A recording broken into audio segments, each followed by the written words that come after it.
خیار قبل یعنی چی؟ امیر وارد نمایشگاه ماشین شد. چشمش به یه ماشین جذاب افتاد.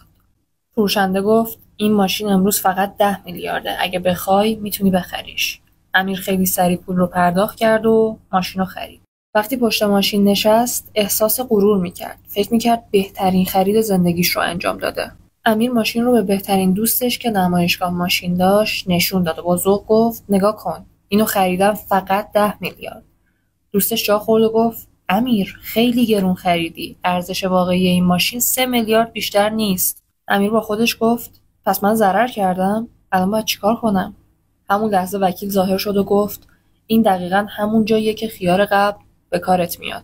یعنی اگه معامله‌ای کردی و قیمتش خیلی بالاتر از ارزش واقعی بود و تو نمیدونستی، حق داری معامله رو فسخ کنی.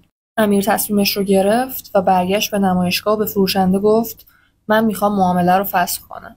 فروشنده اول متعجب شد اما محترمانه ماشین رو پس گرفت. وکیل هم در کنار امیر ایستاد و با رضایت تایید کرد که تصمیمش کاملا قانونی بوده.